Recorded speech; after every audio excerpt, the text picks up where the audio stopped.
السلام علیکم ریڈرز، کیسے ہیں آپ سب؟ ہم لائے ہیں آپ کے لیے تجھے عشق خدا کرے از قلم ہانی پارٹ 74۔ ناول کا آغاز کرنے سے پہلے ہمارے چینل ہانی آفیشیل کو لائک، سبسکرائب اور بیل آئیکن پر کلک کریں تاکہ آپ یہاں اپلوڈ ہونے والے تمام ویڈیوز سے بروقت مطلع ہو سکیں۔ تو چلیے ناول کا آغاز کرتے ہیں۔ حمزہ نے فلاور بوکے کے ساتھ وہی پرفیوم شمائل کے گھر پر بھیجا، مگر اپنا نام نہیں لکھا تھا، اور خود وہیں اس کے گھر کے باہر ہی کہیں چھپ کر دیکھنے لگا کہ وہ کیا کرتی ہے۔ شمائل فلاور بوکے پر لگے کارڈ کو دیکھنے لگی، مگر اس پر کوئی نام نہیں تھا۔ تو گفٹ پیک کھول کر دیکھا تو سمجھ گئی اور پریشان سی ہو گئی کہ اسے گھر کا کیسے پتہ چلا۔ گیٹ سے باہر نکل کر ادھر ادھر دیکھنے لگی۔ جب کوئی نظر نہیں آیا تو اس نے وہ دونوں چیزیں وہیں پڑے کچرے کے بڑے سے باکس میں ڈال دیں اور خود اندر چلی گئی۔ رات کا کھانا ہادیہ نے ہی بنایا تھا۔ پہلا نوالا لیتے ہی عزیر سی سی کرنے لگا۔ اف، اتنی مرچیں! عزیر نے صفیہ کے سامنے رکھا پانی کا گلاس پکڑ کر پینا شروع کر دیا۔ صفیہ اس کی طرف دیکھ کر مسکرانے لگی۔ صفیہ، دھیان کہاں تھا تمہارا کھانا بناتے ہوئے؟ تمہیں معلوم ہے میں اتنی تیز مرچیں نہیں کھاتا ہوں۔ وہ صفیہ پر شروع ہو گیا۔ ہادیہ کو لگا کہ وہ جان بوجھ کر یہ سب کر رہا ہے۔ بھائی، کھانا آج بھابھی نے بنایا ہے، صفیہ نے بتایا تو وہ چپ سا ہو گیا۔ لہجہ بھی کچھ نرم پڑ گیا۔ پھر عافیہ بیگم کی طرف دیکھ کر بولا، اماں آپ کو بتانا چاہیے تھا ہم کیسا کھاتے ہیں، اسے کیا معلوم؟ جاؤ صفیہ، آملیٹ بنا کر لے آؤ، بہت تیز مرچیں ہیں، میں نہیں کھاؤں گا یہ۔ ہادیہ کا موڈ دیکھ کر عزیر نے بات سنبھالی، ہاں غلطی میری ہی ہے، مجھے اسے بتانا چاہیے تھا۔ عافیہ بیگم نے ساری بات اپنے اوپر ہی لے لی۔ حالانکہ انہوں نے بہت کہا ہادیہ کو کہ کھانا نہ بنائے، مگر اس نے کسی کو کچن میں آنے ہی نہیں دیا کہ وہ خود بنا لے گی، مگر اب پچھتا رہی تھی۔ سب سے زیادہ فکر اسے اقبال صاحب کی تھی کہ نہ جانے وہ کیا کہیں گے۔ اقبال صاحب نے سالن کم اور رائتہ زیادہ ڈال کر کھانا شروع کر دیا۔ چلو کوئی بات نہیں، خیر ہے، اب اسے معلوم نہیں تھا تو کوئی بات نہیں، مرچ تھوڑی تیز ہے مگر کھانا اچھا بنا ہے۔ اقبال صاحب کی بات سن کر عزیر اور عافیہ بیگم ایک دوسرے کی طرف دیکھنے لگے۔ ساری زندگی تو ذرا سا نمک مرچ تیز ہونے پر وہ کھانا تو درکنار دیکھنا بھی پسند نہیں کرتے تھے۔ اوپر سے عافیہ بیگم کی شامت الگ آتی تھی اور اب خاموش تھے۔ ہادیہ کا موڈ ضرور ٹھیک ہو گیا تھا۔ دوسرے دن ہادیہ نے ویسا ہی بنایا جیسا سب کھاتے تھے۔ ہادیہ نے اپنی روٹین بنا لی تھی۔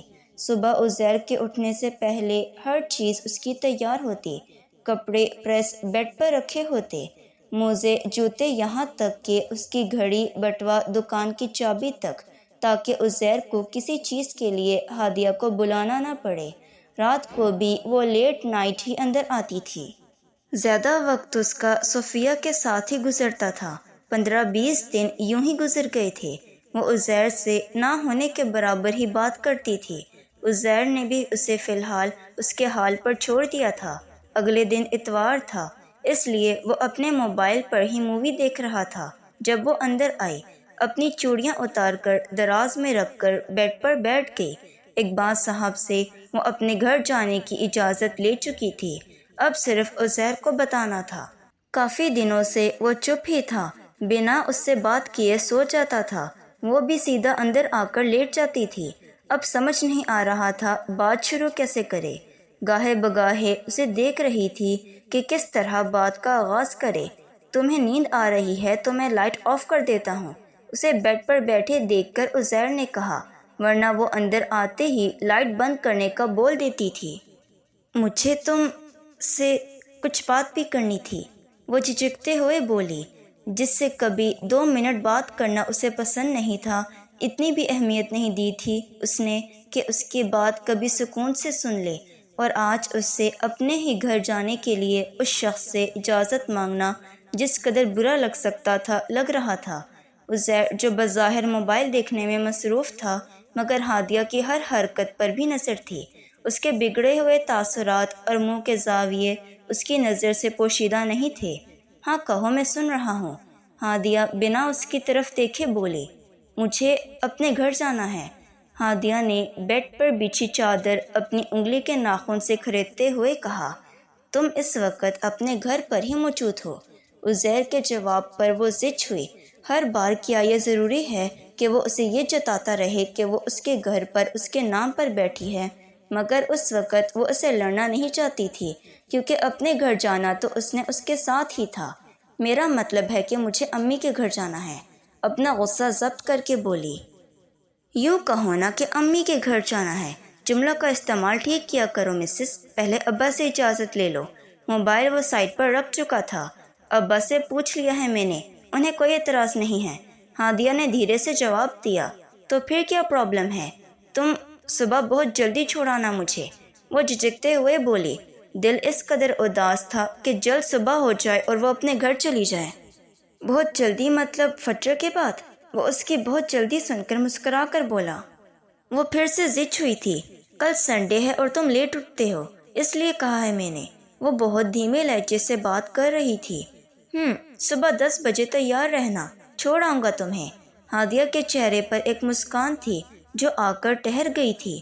عزیر اٹھ کر الماری میں سے ایک گفٹ پیک لے آیا۔ وہ اس نے ہادیہ کے ہاتھ میں رکھ دیا۔ کیا ہے یہ؟ ہادیہ نے اس سے پوچھا۔ کھول کر دیکھو، اس نے اپنائیت سے کہا اور اس کے سامنے بیڈ پر بیٹھ گیا۔ ہادیہ نے اسے کھولا تو اس کے اندر ایک ویلویٹ کا باکس تھا۔ اسے کھولا تو ایک نازک سا نیکلس تھا۔ اس نے سرسری سی نظر ڈال کر بند کر دیا۔ کیسا لگا؟ عزیر نے اپنائیت سے پوچھا۔ کیا ضرورت تھی اس کی؟ پہلے ہی اتنے نیکلس ایسے ہی پڑے ہیں اور مجھے یہ پہننا بھی نہیں ہے، ایسے ہی رکھا رہے گا دراز میں۔ ہادیہ نے اٹھ کر بے دلی سے دراز کھول کر اس میں رکھ دیا۔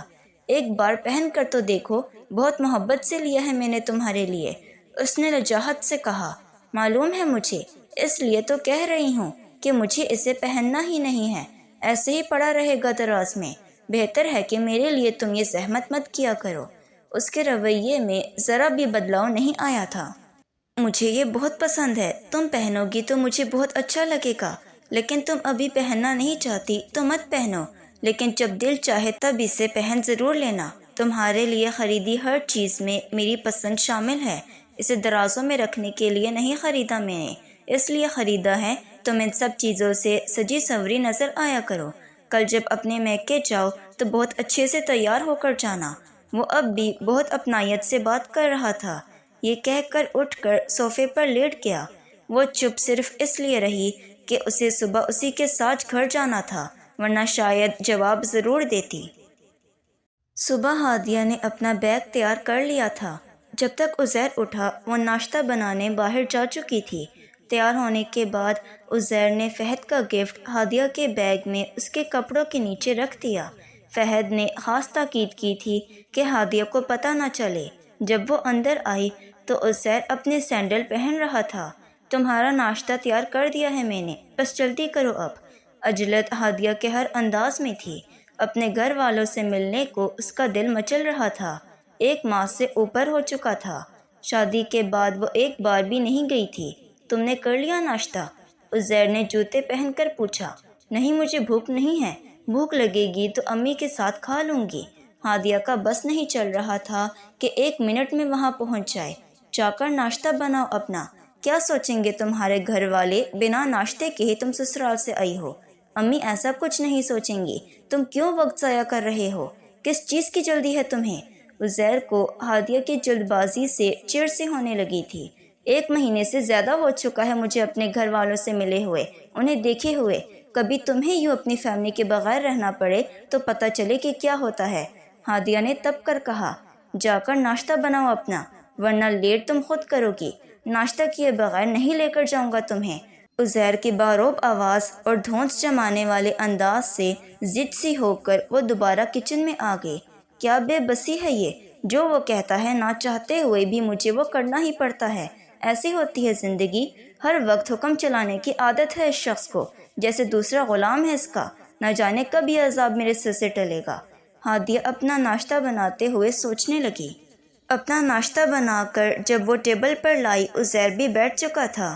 ناشتہ ہادیہ نے خاموشی سے ہی کیا تھا۔ حبیب صاحب کے گھر پہنچ کر عزیر نے ہادیہ کے بیگ کے ساتھ ایک شاپنگ بیگ اس کی طرف بڑھایا۔ میں اندر نہیں جاؤں گا، نوید سے کچھ کام ہے، مجھے اس کے پاس جلدی پہنچنا ہے۔ اس میں کچھ گفٹس ہیں، اپنی طرف سے سب کو دے دینا، عزیر نے ہادیہ سے کہا۔ ہادیہ نے وہ شاپنگ بیگ اس سے نہیں لیا، اس کی ضرورت نہیں ہے۔ ہادیہ کے صاف انکار پر عزیر نے برجستہ کہا، شادی کے بعد تم پہلی بار آئی ہو یہاں، خالی ہاتھ جاؤ گی اندر؟ ہاں تو غیر نہیں ہے، وہ میرے اپنے ہیں، اس طرح کے تکلفات کی ضرورت نہیں ہے یہاں، وہ اسپاٹ لہجے میں بولی۔ مجھے پتا ہوتا تم گلی میں کھڑی ہو کر یہ حرکتیں کرو گی تو لے کر ہی نہیں آتا تمہیں۔ عزیر بائک سے نیچے اتر گیا، بائک سائڈ پر لگائی۔ اتنی دیر میں ہادیہ بیل بجا چکی تھی۔ رانیہ نے دروازہ کھولا، ان دونوں کو دیکھ کر وہ ہادیہ کے گلے لگ گئی، پھر اندر جا کر آپی آپی کا شور مچا دیا۔ سبھی باہر آ گئے تھے۔ اپنی امی کے گلے لگ کر ہادیہ رونے لگی تھی۔ حبیب صاحب سب سے پہلے عزیر سے گلے ملے۔ نفیسہ بیگم کو ہادیہ کا اس طرح سے رونا آکورڈ سا لگ رہا تھا۔ ہادیہ بس بھی کرو، کیا ہو گیا ہے تمہیں؟ نفیسہ اسے چپ کروا رہی تھی، مگر وہ ان کے ساتھ لگی روئی جا رہی تھی۔ امی میں بہت اداس ہو گئی تھی آپ سب کے بغیر، 1 مہینے سے آپ سب کو نہیں دیکھا، کتنا مس کر رہی تھی سب کو۔ اداس تو ہم بھی ہو گئے تھے، تو کیا رونے بیٹھ جائیں؟ چپ ہو جاؤ، عزیر کیا سوچے گا؟ نفیسہ بیگم نے اسے گلے لگائے، دھیرے سے کان میں سرگوشی کی۔ ہادیہ پیچھے ہٹ کر آنسو صاف کرنے لگی، لیکن جب پلٹ کر حبیب صاحب سے ملنے لگی تو وہ عزیر کی طرف بڑھ گئے، اس سے بغل گیر ہو کر ملے، پھر اس سے حال احوال پوچھتے ہوئے ڈرائنگ روم میں لے گئے۔ نفیسہ بیگم بھی یہ کہہ کر ڈرائنگ روم میں چلی گئیں کہ عزیر سے حال احوال پوچھ لیں۔ حاشر اور رابعہ بھی وہیں چلے گئے، اور رانیہ کو بہنوئی کے مہمان نوازی کی فکر ہونے لگی تھی، وہ کچن میں چلی گئی۔ ہادیہ اپنے ہی گھر کے چھوٹے سے لاؤنج میں اس وقت اکیلی کھڑی تھی۔ یہ تھے اس کے اپنے، جن سے وہ پورے 1 ماہ بعد مل رہی تھی۔ کسی کو یہ بھی پرواہ تھی کہ بیٹی کس حال میں ہے، کتنی اداس ہے، کتنا یاد کرتی رہی ہے سب کو؟ نہیں، سب کو اس شخص کی پرواہ ہے۔ آخر کیا ہے یہ شخص، کیوں سب کو اپنی طرف کھینچ لیتا ہے؟ وہ غصے سے اپنے کمرے میں چلی گئی، اپنا برقع اتار کر بیڈ پر پھینک دیا۔ کچھ ہی دیر میں حاشر ڈرائنگ روم میں کولڈ ڈرنک لے آیا۔ کافی دیر حبیب صاحب عزیر سے اس کے ٹرپ کے بارے میں پوچھتے رہے، پھر نفیسہ بیگم نے کچھ دیر ہی حال احوال پوچھا تھا، پھر کچن کا رخ کیا، پھر کچھ دیر بعد آ کر ناشتے کا پوچھنے لگیں۔ نہیں خالہ، ناشتہ تو ہم کر کے آئے ہیں، عزیر نے جواب دیا۔ عزیر کا ارادہ تھا کہ 5 منٹ اور بیٹھے اور پھر چلا جائے۔ نوید اس سے کافی ناراض تھا، اب تک اس سے تفصیلی ملاقات نہیں ہو پائی تھی۔ ابھی تو اسے بھی جا کر منانا تھا، جس کے نخرے بھی بیوی سے کم نہیں تھے، مگر ہادیہ تو کہہ رہی تھی کہ ناشتہ تم دونوں نے ہم لوگوں کے ساتھ ہی کرنا تھا، تم کیوں تکلف کر رہے ہو بیٹا، بس کچھ ہی دیر میں سب تیار ہو جائے گا۔ یہ کہہ کر وہ باہر چلی گئیں۔ عزیر کو پہلے تو اس پر غصہ آنے لگا، جس چیز کو منع کرتا وہ وہی کرتی تھی۔ اندازہ تو اسے ہو گیا تھا کہ ہادیہ نے جان بوجھ کر یہ سب کیا ہے، اس سے ناشتہ کروانے کا بدلہ جو لینا تھا، اس لیے مجبوراً اسے بیٹھنا پڑا۔ نوید کے بار بار فون آ رہے تھے۔ کہاں مر گئی ہو تم؟ جب ملنے کا کہو تمہارے پاس ایک سے ایک بہانہ ہوتا ہے۔ میں تو پچھتا رہا ہوں تمہاری شادی کروا کے، جب سے آئے ہو ایک دن بس آدھے گھنٹے شکل دکھا کر چلے گئے تھے، اور آج پورے دن کا کہہ کر سسرال میں ہی ٹک گئے ہو۔ کوئی ضرورت نہیں ہے اب آنے کی، مرے رہو وہیں۔ نوید نے بھی ٹھیک ٹھاک سنا کر فون بند کر دیا۔ ناشتے کی ٹیبل پر ہادیہ اس کے سامنے بیٹھ گئی۔ ہادیہ نے صرف آدھا کپ چائے کا لیا اور اسے آہستہ آہستہ پینے لگی۔ عزیر اسے گھور کر دیکھ رہا تھا، اور وہ اس وقت اس کے غصے کو انجوائے کر رہی تھی۔ نہ کرتے بھی کچھ نہ کچھ تو عزیر کو کھانا ہی پڑ رہا تھا۔ گھر سے وہ ڈٹ کر پراٹھے کا ناشتہ کر کے آیا تھا۔ ہادیہ تم کچھ لے کیوں نہیں رہی ہو؟ نفیسہ بیگم نے اسے خالی چائے کی چسکیاں بھرتے دیکھ کر پوچھا۔ امی میں نے تو صفیہ کے ساتھ ناشتہ کر لیا تھا، بس انہوں نے نہیں کیا تھا۔ ارے پلیٹ تو خالی ہے ان کی، امی آملیٹ اور ڈال کر دینا۔ ابھی عزیر نے بمشکل آملیٹ ختم کیا تھا۔ نہیں خالہ، بالکل گنجائش نہیں ہے، عزیر نے منع کر دیا۔ اب تو ایک نوالے کی بھی گنجائش نہیں بچی تھی، مگر ہادیہ اسے بخشنے کے موڈ میں نہیں تھی۔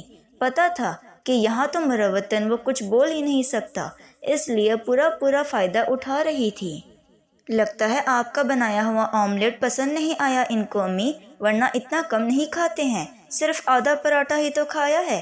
اگر امی کے ہاتھ کا پسند نہیں آیا تو میں بنا دیتی ہوں، لیکن پلیز ناشتہ تو ٹھیک سے کریں عزیر۔ ہادیہ نے ایک اور داؤ کھیلا تھا، اپنی آنکھیں پٹپٹاتے ہوئے۔ کیا پسند نہیں آیا عزمی؟ کچھ اور بنا دوں؟ نہیں، سب کچھ بہت اچھا بنا ہے، تھوڑا سب کچھ لیا ہے، اس لیے اب مزید گنجائش نہیں ہے۔ عزیر کو سمجھ نہیں آ رہا تھا کہ کیسے جان چھڑائے۔ رانی، یہ کیک اور بسکٹ تو تم نے رکھے ہی نہیں ہیں ان کی پلیٹ میں۔ ہادیہ نے ایسی فکر مندی ظاہر کی جیسے بڑا خیال ہے اسے اس کا۔ رانیہ نے جلدی سے کیک اور بسکٹ عزیر کے سامنے رکھ دیے۔ وہ ہادیہ کو کینہ توز نظروں سے نواز رہا تھا اور وہ اس کی حالت کو انجوائے کر رہی تھی۔ بہت شوق ہے تمہیں سب کی نظروں میں ہیرو بننے کا، مجھے زبردستی ناشتہ کروانے کا، تمہیں تو آج میں بخشوں گی نہیں۔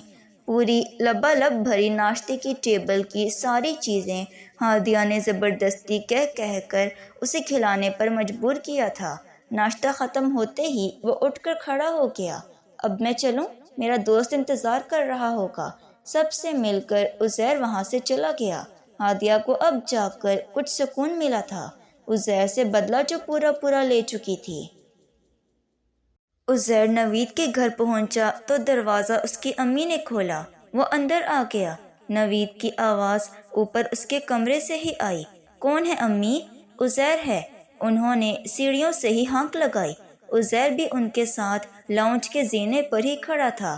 اس جھوٹے مکار دھوکے باز اور کمینے سے کہہ دیں میں گھر پر نہیں ہوں اور رات کو دیر سے آؤں گا، نوید کمرے سے ہی چلا کر بول رہا تھا۔ نوید کی گالیوں پر عزیر مسکرانے لگا۔ نوید کی والدہ عزیر کی طرف دیکھ کر مسکرا کر بولیں، دیکھ رہے ہو اس کی ڈرامے بازیاں، کب سے تمہارا انتظار کر رہا ہے، اور یہ بھی پتا ہے کہ تم اندر آ چکے ہو اور سب کچھ سن رہے ہو۔ میں جا کر دیکھتا ہوں اسے۔ عزیر یہ کہہ کر اوپر اس کے کمرے میں آ گیا۔ نوید اسے دیکھ کر اپنا منہ دوسری جانب موڑ کر بیٹھ گیا۔ جیسے آئے ہو نا ویسے ہی دفع ہو جاؤ، مجھے کسی مطلبی اور خودغرض انسان سے بات نہیں کرنی۔ پتہ نہیں کون سی منحوس کھڑی تھی جو میں نے تمہیں ہادیہ بابی کے گھر جانے کا مشورہ دیا تھا، تم تو مجھ سے بھی گئے۔ اچھی شادی ہوئی ہے تمہاری۔ وہ تپا ہوا بیٹھا تھا۔ عزیر آ کر اس کے پاس بیٹھ گیا۔ تم کیا بیویوں والے نخرے دکھا رہے ہو مجھے؟ جسے دکھانے چاہیے اسے تو پرواہ بھی نہیں ہے میری۔ عزیر نے مسکرا کر کہا، تمہیں تو ہے نا، بلکہ صرف ایک اسی کی پرواہ ہے، باقی کسی سے تمہارا کوئی تعلق ہی نہیں ہے۔ نوید کے ہر انداز میں شکوہ تھا۔ زیادہ بکواس کرنے کی ضرورت نہیں ہے، شکل سیدھی کرو اپنی، ورنہ مکہ مار کر اور بگاڑ دوں گا۔ عزیر کا یہ کہنا اثر کر گیا تھا۔ نوید سیدھا ہو کر بیٹھ گیا۔ پہلے تو نوید نے جی بھر کر اسے گالیاں دیں، پھر ادھر ادھر کی باتوں کے بعد اصل مقصد پر آ گیا۔ یار دیکھ، میں نے کتنی مدد کی ہے تمہاری ہادیہ بھابی سے تمہیں ملوانے کے لیے، دن رات ایک کر کے تجھے مشورے دیے ہیں شادی کرنے کے، اب ایک مدد تمہیں بھی میری کرنی ہے۔ نوید نے عزیر کو احسان یاد دلاتے ہوئے کہا۔ وہ کیا؟ عزیر نے پوچھا۔ امی پر میری شادی کا بھوت سوار ہے، اور جس لڑکی سے وہ چاہتی ہیں وہاں میں نہیں چاہتا، بس ان کی بات سنے بغیر کوئی ایسا ریزن انہیں دو کہ وہ کم از کم 2 سال تک تو شادی کا نام ہی نہ لیں۔ نوید کی بات سن کر عزیر نے وجہ جاننے کے لیے پوچھا، شادی میں کیا پرابلم ہے، کر لو، اور تیری کون سا کسی کے ساتھ کمٹمنٹ ہے؟ جہاں آنٹی چاہتی ہیں وہاں کیا پرابلم ہے؟ اچھا ہے ان کی پسند کی بہو ہوگی تو، عزیر نے جواب دیا۔ او بھائی، اپنی فیور کے لیے بلایا ہے امی کی نہیں، ابھی میں کوئی ذمہ داری اٹھانے کے موڈ میں نہیں ہوں، میں کم سے کم 2 سال صرف اپنی جاب پر فوکس کرنا چاہتا ہوں۔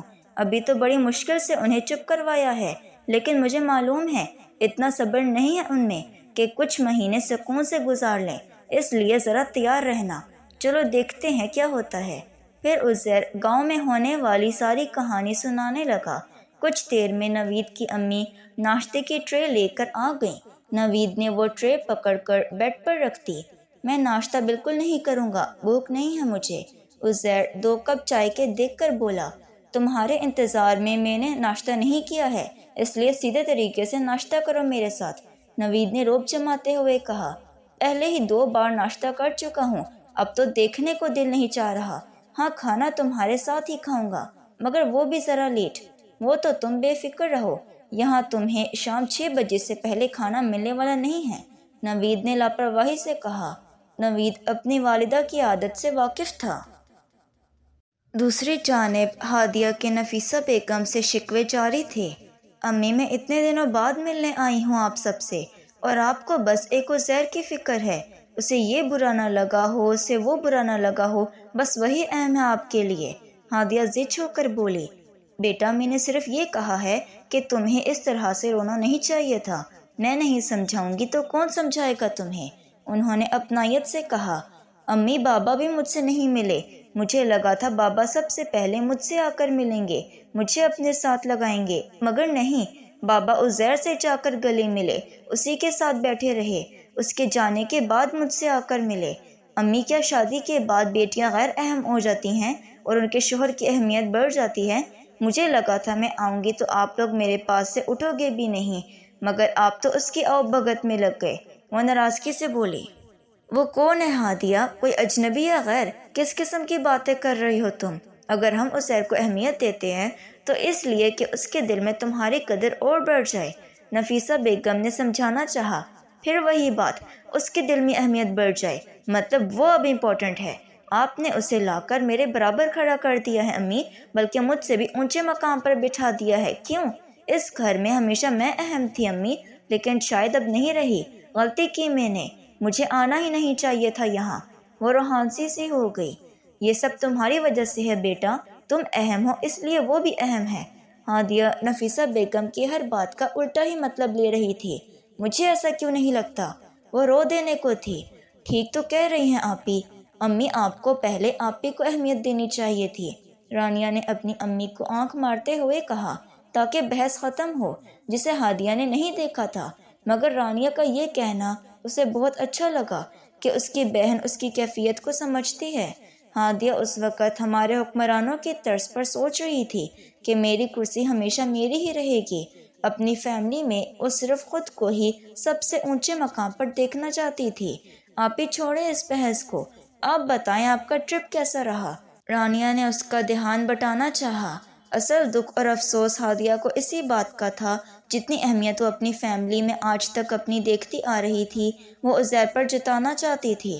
ہادیہ کو لگا تھا وہ اپنے گھر آئے گی تو سب ہادیہ کے آگے پیچھے ہوں گے اور وہ عزیر پر یہ ثابت کر سکے گی کہ وہ اپنے گھر والوں کی نظر میں کتنی اہم ہے، مگر سب الٹا ہو گیا تھا۔ حبیب صاحب بھی عزیر سے ملے، نفیسہ بیگم کو بھی اسی کے ناشتے کھانے کی فکر ستانے لگی، حاشر رابعہ بھی عزیر کے ساتھ بیٹھے رہے۔ ہادیہ یہ کیسے برداشت کر لیتی؟ جس شخص سے وہ صرف نفرت کرتی تھی، جس نے دھوکے سے اس سے شادی کی تھی اور اب چھوڑنے کو بھی تیار نہیں تھا، اس کی فیملی، اس کے اپنے اسے اہمیت دیں۔ حمزہ نے 20 دنوں میں 3 دفعہ مختلف طریقوں سے شمائل کو وہ پرفیوم دینا چاہا، مگر شمائل بھی شاید اپنی نام کی ایک تھی، اس نے ذرا بھی نرمی نہیں دکھائی، نہ صرف اس کا پرفیوم باہر پھینکا بلکہ اس کے اسٹور کی کمپلین بھی کر دی، جس پر حمزہ مزید غصے میں آ گیا تھا۔ کچھ دن حمزہ اسی کے گھر کے آس پاس چکر کاٹتا رہا، وہ اسے اکثر اوپر اپنی گیلری میں کھڑی نظر آتی تھی، کسی سے فون پر بات کرتے ہوئے، کبھی چائے کا مگ پکڑے ہوئے، کبھی کوئی کتاب پڑھتے ہوئے۔ صبح مارننگ واک کے لیے وہ نکلی تھی، کانوں پر ہیڈ فون لگائے، ٹریک سوٹ کی جیب میں موبائل ڈالے، میوزک سنتے ہوئے۔ جیسے ہی گھر سے کچھ دور ہوئی، اپنے قدموں کے ساتھ کسی اور کے قدموں کو محسوس کرتے ہوئے جب اس نے دائیں جانب دیکھا تو حمزہ کو اپنے ہم قدم دیکھ کر وہیں رک گئی تھی، ہیڈ فون کانوں سے ہٹا کر گلے میں ڈالا تھا۔ تم یہاں؟ تمہاری ہمت کیسے ہوئی یہاں آنے کی؟ ہمت تو میں اس سے زیادہ بھی دکھا سکتا تھا، مگر پھر میں نے سوچا آج کے لیے اتنی ہمت کافی ہے۔ حمزہ اس کے غصے کی پرواہ کیے بغیر بولا، ابھی کے ابھی نکلو یہاں سے ورنہ شور مچا دوں گی۔ زیادہ شور مچانے کی ضرورت نہیں ہے، بس 2 منٹ بات کرنا چاہتا ہوں تم سے۔ بولو، سن رہی ہوں میں۔ اب وہ ہاتھ باندھے اسے دیکھنے لگی۔ I want to be your friend، لیکن مجھے نہیں کرنی تم سے دوستی۔ وہ غصے سے بات کر رہی تھی۔ میں نے تم سے پوچھا کب ہے شمائل؟ میں نے تو بتایا ہے کہ مجھے تم سے دوستی کرنی ہے۔ اچھی زبردستی ہے یہ۔ میرا نام کیسے جانتے ہو تم؟ وہ تنگ آ کر بولی، رات کو تمہارے کمرے میں آیا تھا تمہاری کتاب رکھی دیکھی تو اس میں سے پڑھ لیا۔ حمزہ نے بڑے اعتماد سے جھوٹ بولا تھا۔ نام اسے اس وقت ہی یاد ہو گیا تھا جب اسٹور میں اس کی دوست نے اسے پکارا تھا۔ شمائل حیرت سے اسے دیکھنے لگی۔ تم میرے کمرے میں آئے تھے؟ ہاں، تم سو رہی تھی، اس لیے تمہیں ڈسٹرب کرنا مناسب نہیں سمجھا۔ اگر برا نہ لگے تو آج آ کر اٹھا دوں۔ تم اندر آئے کیسے؟ How dare you! شمائل حیرت کی انتہا پر تھی۔ رات کو تو کھڑکی سے آیا تھا، لیکن اگر آج شام تم میرے اسٹور کے سامنے بنے فوڈ کیفے پر 5 بجے نہیں پہنچی تو کل تمہارے مین گیٹ سے اندر آؤں گا تمہارے والد کے ہمراہ۔ تم ٹھیک 5 بجے پہنچ جانا۔ یہ کہہ کر حمزہ تو چلا گیا، لیکن شمائل اسے دور جاتا ہوا دیکھتی رہی۔ رات کو دیر تک عزیر نوید کے ساتھ ہی رہا تھا تاکہ اس کے سارے اعتراض ختم ہو جائیں۔ رات کے کھانے کے بعد وہ واپس جانے لگا تو نوید کی امی نے اسے اپنے گھر کھانے کی دعوت دے ڈالی۔ تم شادی کے فوری بعد گاؤں چلے گئے تھے، ورنہ میں نے تمہارے گھر آنا تھا تمہیں اور تمہاری فیملی کو کھانے کی دعوت دینے۔ اب تم اپنی ساری فیملی کے ساتھ آنا۔ کتنی پرانی دوستی ہے تمہاری نوید سے، اور دیکھو ہماری فیملی کی کبھی ملاقات ہی نہیں ہوئی ڈھنگ سے۔ نوید کو معلوم تھا کہ اس کی امی کو اب ملنے کا اتنا خیال کیوں آ رہا ہے۔ وہ مسلسل اپنی امی کو ہی دیکھ رہا تھا جس کی انہیں رتی بھر پرواہ نہیں تھی۔ جی آنٹی، آپ کا اپنا گھر ہے، جب چاہیں آئیں۔ اچھا ہے، اماں کا ویسے بھی کسی سے زیادہ ملنا جلنا نہیں ہے، آپ سے گھل مل جائیں گے۔ اور رہی دعوت کی بات، میں کوشش کروں گا، لیکن ابا شاید بمشکل ہی آئیں، لیکن اماں اور صفیہ کو لے آؤں گا۔ اچھا، اب اجازت دیں۔ صفیہ کے نام پر نوید کی امی کی باتیں کھل گئی تھیں۔ عزیر کے جاتے ہی نوید شروع ہو گیا۔ بڑی جلدی خیال آ گیا آپ کو مراسم بڑھانے کا؟ وہ صوفے پر بیٹھتے ہوئے بولا۔ چلو، دیر آئے درست آئے۔ تمہیں پتہ ہے مجھے زیادہ چیزیں تو بنانی آتی نہیں ہیں، کچھ میں گھر پر بنا لوں گی، باقی بازار سے پکا پکایا لے آنا۔ وہ بے فکر سی ہو کر بولیں۔ ہاں، سلاد رائتا آپ گھر بنا لیجئے گا، باقی سب میں بازار سے لے آؤں گا، اتنا ہی ہوگا آپ سے۔ نوید منہ بسورے چینل چینج کرتے ہوئے بولا۔ ہاں، روز تو جیسے تم سلاد رائتے سے گزارا کر رہے ہو نا؟ نوید کی امی تن کر بولی۔ یہ تو آپ کو شکر کرنا چاہیے کہ ایسا صابر شاکر بیٹا ملا ہے آپ کو، ورنہ اکلوتی اولاد کے نخرے ہی بہت ہوتے ہیں۔ نوید نے فخریہ کہا۔ اکلوتی اولاد، وہ بھی ڈھیٹ اور نافرمان۔ وہ بھی صوفے پر بیٹھ گئیں۔ امی، ذرا دعوت والے دن اپنے امٹتے ہوئے جذبات کو قابو میں رکھیے گا۔ کوئی الٹی سیدھی بات کرنے کی ضرورت نہیں ہے آپ کو عزیر سے۔ میں آپ کو کہہ چکا ہوں کہ موقع دیکھ کر بات میں خود کر لوں گا، اس لیے کوئی بھی ہوشیاری دکھانے کی ضرورت نہیں ہے، سمجھیے آپ؟ اسپورٹ چینل پر جا کر نوید کا ریموٹ رک گیا۔ اس نے ٹی وی پر نظریں جمائے اپنی امی سے کہا تھا، جن کے تاثرات اسے ٹھیک نہیں لگ رہے تھے۔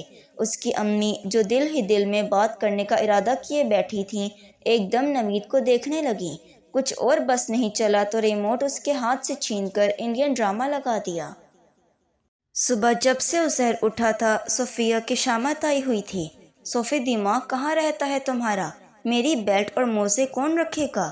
صفیہ، جو اس کے لیے آملیٹ بنانے کے لیے پیاز کاٹ رہی تھی، اس کی آواز سن کر سب وہیں کچن کے شیلف پر چھوڑ چھاڑ کر اس کے کمرے میں آ گئی۔ ادھر ادھر دراز میں دیکھنے لگی۔ عزیر کی کڑی نظریں صفیہ پر ہی تھیں۔ ہادیہ ہر چیز میرے اٹھنے سے پہلے یہاں رکھ دیتی ہے، کسی چیز کے لیے مجھے اسے آواز نہیں دینی پڑتی تھی، اور تم ہو کہ؟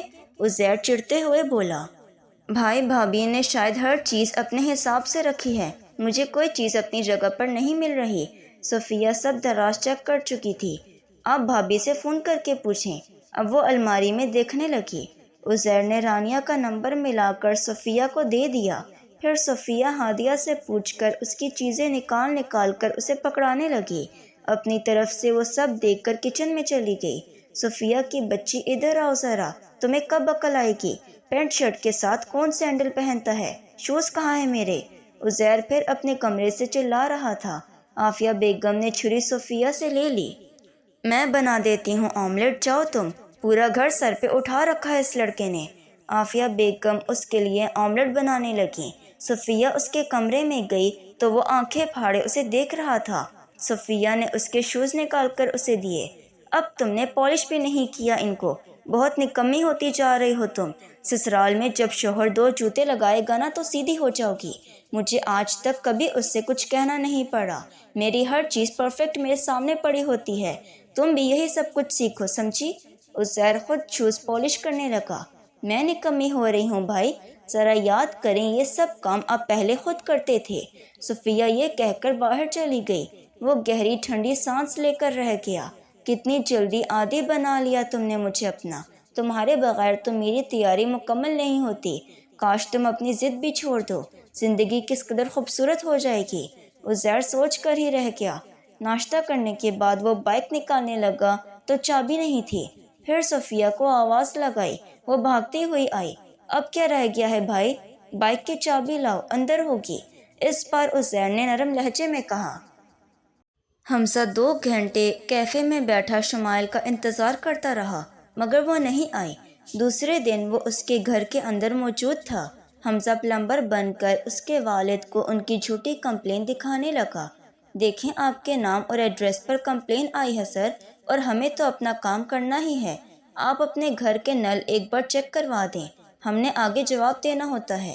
وہ پلمبر بن کر ان کا نام اور ایڈریس اپنی بک پر لکھ کر لایا تھا۔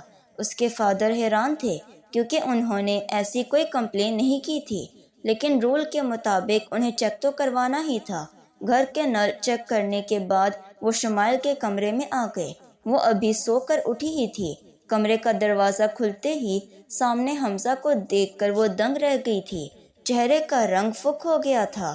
اپنی بات پر عمل کرتے ہوئے وہ اگلے دن اس کے سامنے ہوگا، شمائل نے سوچا بھی نہیں تھا۔ اس کے فادر خاصے سخت اور شکی مزاج کے مالک تھے، اور امی اس کے پیدا ہوتے ہی انتقال کر چکی تھیں۔ 2 بھائی تھے، مگر اپنے کام سے کام رکھنے کے عادی تھے۔ ہفتوں ان کے درمیان بات چیت تک نہیں ہوتی تھی، بس کبھی وہ مل کر ڈائننگ پر لنچ یا ڈنر کرتے، ورنہ تو سب اپنے ہی کمرے میں منگوا لیتے۔ حمزہ سیدھا اندر آ کر واش روم کے نل چیک کرنے لگا۔ پلمبر ہے، چیکنگ کے لیے آیا ہے، شمائل کے فادر نے اسے بتایا۔ اسی ثنا میں حمزہ واش روم سے باہر آ گیا۔ Every thing is okay sir, شاید کسی نے غلط انفارمیشن دی تھی۔ حمزہ باہر آتے ہوئے بولا۔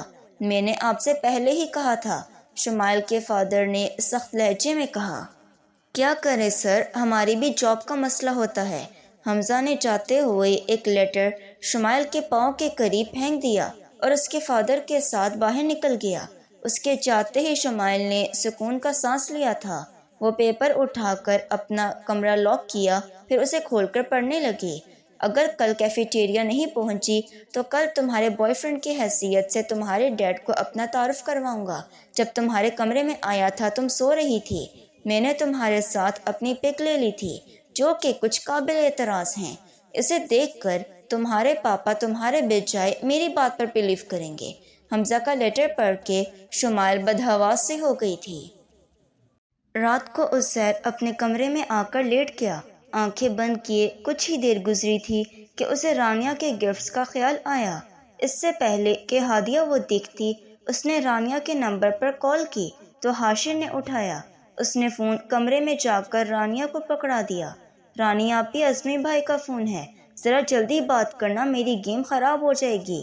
حاشر اس وقت موبائل پر گیم کھیل رہا تھا۔